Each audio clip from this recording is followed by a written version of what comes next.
Genèse chapitre 19. Les deux anges arrivèrent à Sodome le soir.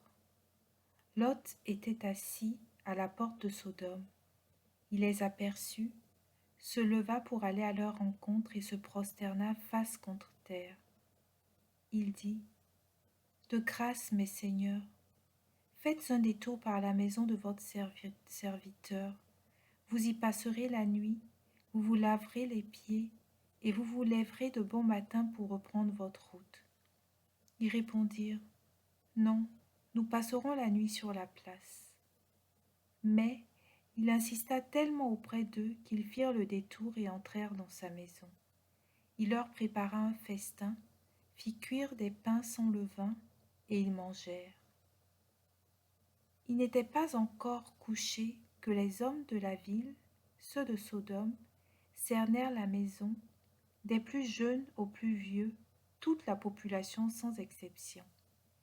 Ils appelèrent Lot et lui dirent, « Où sont les hommes qui sont venus chez toi cette nuit? Amène-les, nous voulons nous unir à eux. » Lot s'avança vers eux à l'entrée et ferma la porte derrière lui. Il dit, « De grâce, mes frères, ne commettez pas le mal. Voici, j'ai deux filles qui ne se sont unies à aucun homme. Je vais vous les amener, et vous leur ferez ce que bon vous semblera. Mais à ces hommes ne faites rien, ils sont venus s'abriter sous mon toit. » Ils répliquèrent, « Ôte-toi de là. » Et ils ajoutèrent, « Lui, le seul étranger, il voudrait juger. À toi nous ferons plus de mal qu'à eux. » Ils bousculèrent Lot et s'approchèrent pour enfoncer la porte. Mais les deux hommes étendirent la main et firent entrer Lot dans la maison auprès d'eux, et ils refermèrent la porte. Ils frappèrent de cécité les hommes qui se trouvaient à l'extérieur de la maison, du plus petit au plus grand, si bien que ceux-ci ne purent trouver l'entrée.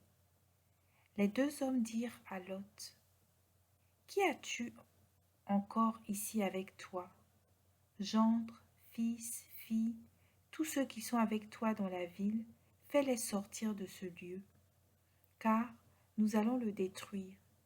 Elle est grande à la face du Seigneur, la clameur qui s'est élevée contre ses habitants, et le Seigneur nous a envoyés pour détruire ce lieu. » Lot sortit pour parler à ses gendres, ceux qui allaient épouser ses filles, et dit, « Debout, sortez de ce lieu, car le Seigneur va détruire la ville. » Mais, aux yeux de ses gendres, il parut plaisanter.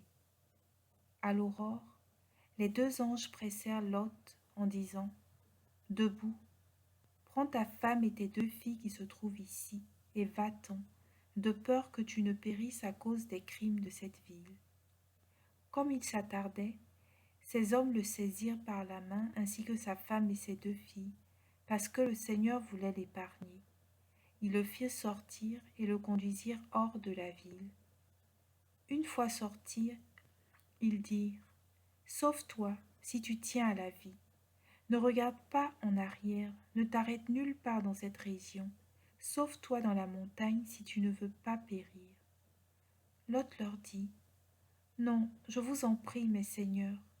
Votre serviteur a trouvé grâce à vos yeux, et vous m'avez fait une grande faveur en me laissant la vie.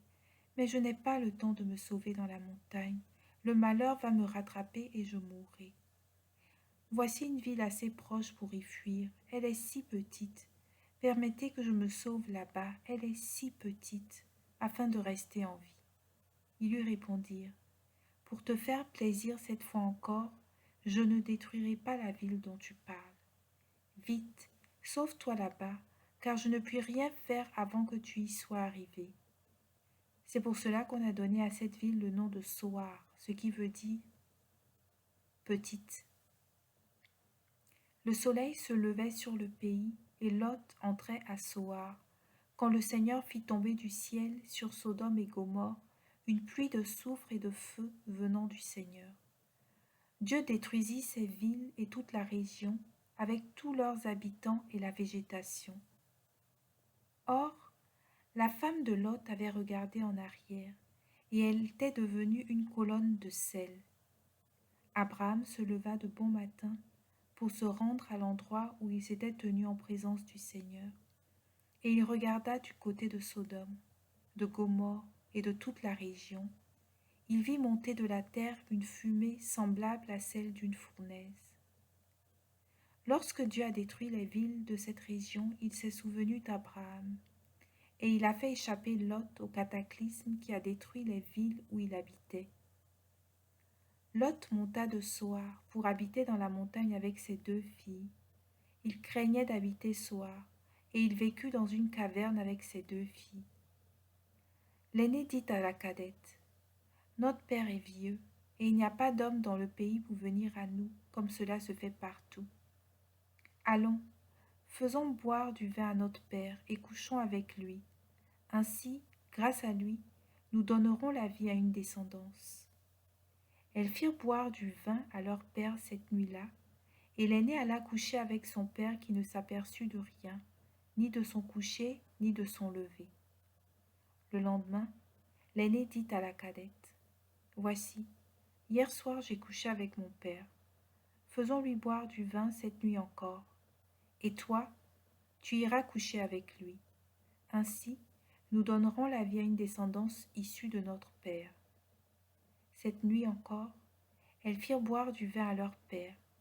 La cadette se leva et alla coucher avec lui. Il ne s'aperçut de rien, ni de son coucher, ni de son lever. Les 2 filles de Lot devinrent enceintes de leur père. L'aînée donna naissance à un fils qu'elle appela du nom de Moab. C'est le père des Moabites d'aujourd'hui. La cadette, elle aussi, donna naissance à un fils qu'elle appela du nom de Ben-Ami. C'est le père des Ammonites d'aujourd'hui.